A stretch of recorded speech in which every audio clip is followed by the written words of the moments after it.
Bom, vamos conversar com o professor Matheus de Carvalho Hernandes, professor de Relações Internacionais da Universidade Federal da Grande Dourados. Professor, boa noite.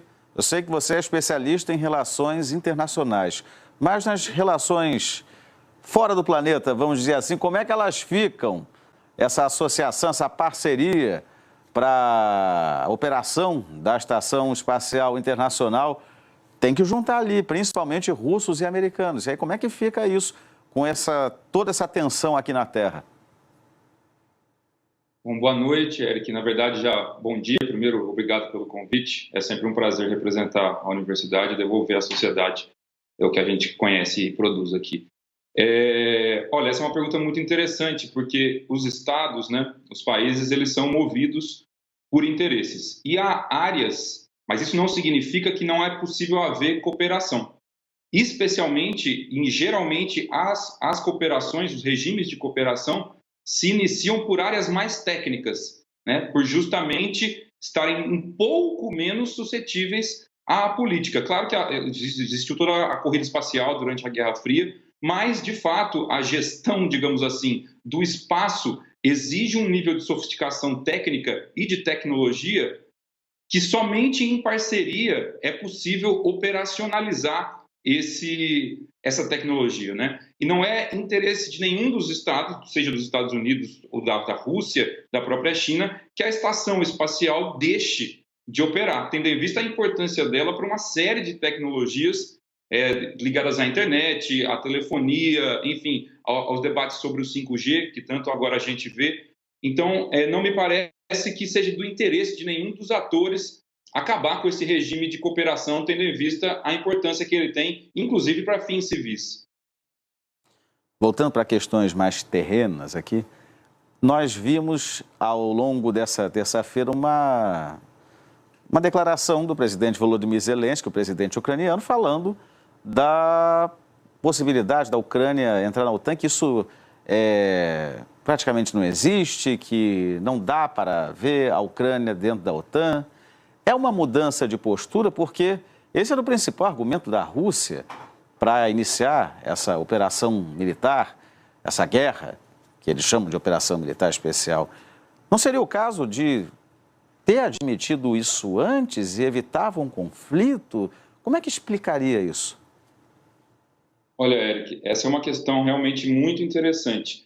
O que me parece é que o Zelensky se valeu desse momento inicial da guerra para não só se cacifar diante do Ocidente e de se colocar numa posição de estadista, que era uma posição da qual ele não gozava antes, mas ele viu uma possibilidade desse conflito acelerar a sua eventual entrada, seja na OTAN ou na União Europeia, ou pelo menos, se não a entrada, que a OTAN viesse de alguma maneira em socorro da Ucrânia. Só que com o passar do tempo ele reparou que isso não vai acontecer. Diante dos variados clamores, ele reparou que isso não vai acontecer. Os caças não são enviados, a OTAN não demonstrou nenhuma vontade de colocar tropas. Então, diante de um exército russo mais forte, com maior tecnologia, não há como sustentar esse discurso heróico e até por vezes romantizado de resistência, principalmente da população civil ucraniana diante do exército. Então, me parece que ele, ao colocar essa fala de hoje sobre a impossibilidade ou sobre a improbabilidade de entrada na OTAN, no fundo ele está tentando abrir um espaço para a negociação.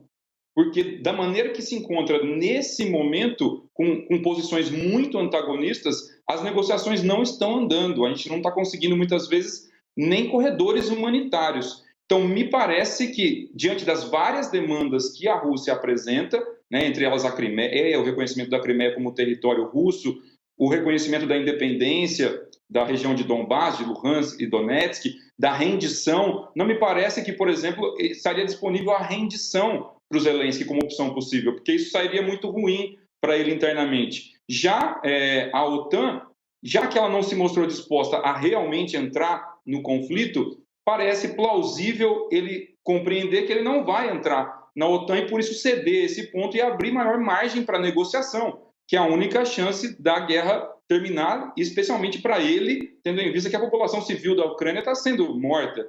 Então, me parece que ele teve um lampejo nesse sentido de abrir espaço para negociação, que é o único fim para ele menos grave, né, se é que é possível dizer isso.